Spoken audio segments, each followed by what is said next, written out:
Three Little Pigs. Once upon a time there lived an old Mother Pig who had three little pigs. Mother Pig was very poor and could not keep her children at home any longer. So one day, with tears in her eyes, she said to each of them, "Little piggies, you are now growing quite big.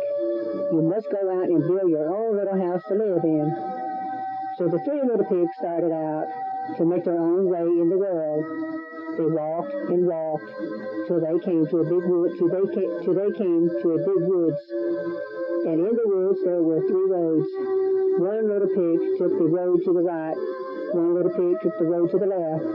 One little pig kept right straight on down the middle road. The first little pig had not walked very far when he met a man carrying a bundle of straw. The man, please, Mr. Man, said the little pig, "may I have that straw? I want to make a house."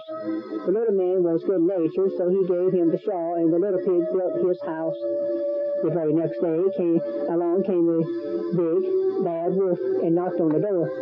"Hello, little pig," he said. "Please let me come in. I want to speak to you." "Oh, no. By the hair of my chinny chin chin, I won't let you in," said the little pig. Then the wolf growled, "Little pig, you let me in, or I'll huff and I'll puff till I blow your house down." But the little pig would not let him in. So the wolf huffed and puffed till he blew the house down, and the little pig ran away as fast as he could. I would too, would you? The second little pig met a man with some wood. All right, "Please, Mr. Man," said the little pig, "give me that wood. I want to build me a house." The kind man gave him the wood, and the little pig built his house. When night came, the little pig went to bed. Soon the big bad wolf came along and rapped on the door, and the little pig got up when he went to the window. Well, you know, that rap was like this. Wow. Well, that's what it sounds on wood, don't it? "Hello, little pig," he called. "Let me come in." "No, by the hair of my chinny chin chin, I won't let you in." "Then," said the wolf, "I'll huff and I'll puff till I blow your house down." Still the little pig would not let him in. So the wolf huffed and puffed till he blew the house down, and the little pig ran away very fast, and he got away too. Now the third little pig walked along the road till he met a man with some bricks. "Please, Mr. Man," said he, "give me some bricks and mortar. I want to make a house." The man gave him the bricks and mortar, and the little pig built himself a nice strong house. The next day, who should come along but the big bad wolf. He looked all around the house to see who lived there. He went up to the door and knocked. The little pig looked out of the upstairs window and asked the wolf what he wanted. "Hello, little pig," said the wolf. "Let me come in." "No, I will not let you in," said the little pig. "Go away."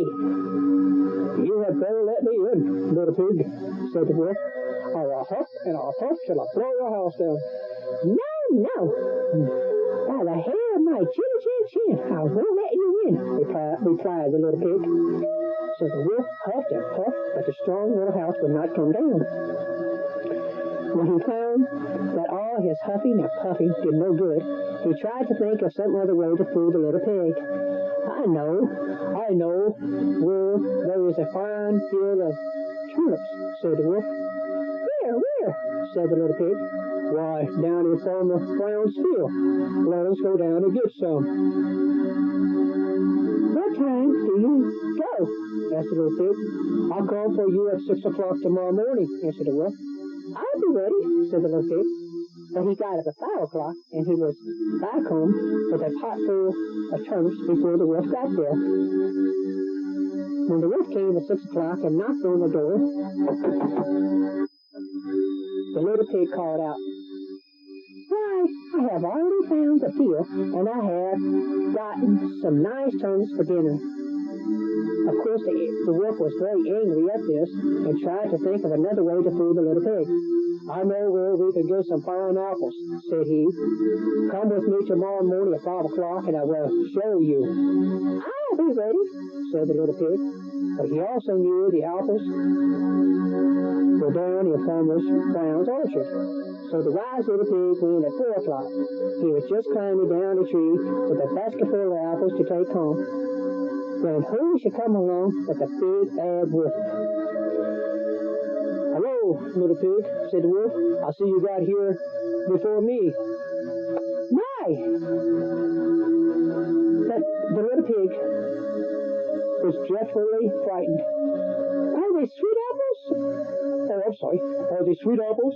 Asked the wolf. Yes, very nice and sweet, said the little pig. I'll throw one down for you. And he threw it as far from the tree as he could. The wolf ran to pick it up, and the little pig quickly jumped down and ran home and locked the door behind him, so the big bad wolf could not catch him. And he did not. The next day the wolf came again.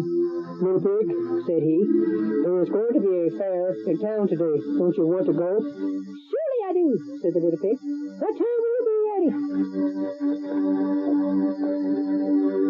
I'll be ready at 3 and we'll go together. But the little pig went before time as usual and had a jolly time riding on the merry-go-round. He bought a big metal churn and was just going to take it home when who saw the wolf coming up the hill? Yes, it was the little pig saw him coming up the hill. He had to hide quickly before the wolf saw him, so he got inside the churn. And in his hurry, turned the churn on its side, and it rode down the hill with the little pig in it. Faster and faster it went.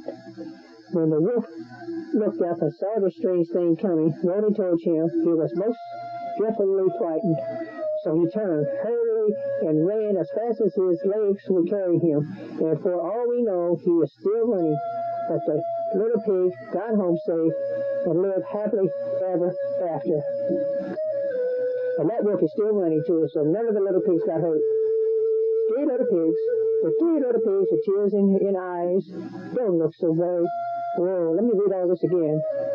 The little pigs with tears in eyes don't look so very gay. Leaving mother is not much fun, is what they seem to say. They build houses and get along, even go to a fair. Then fool the wolf who huffs and puffs and leave him standing there. So you see, the wolf never did get the pigs at all, did he? No.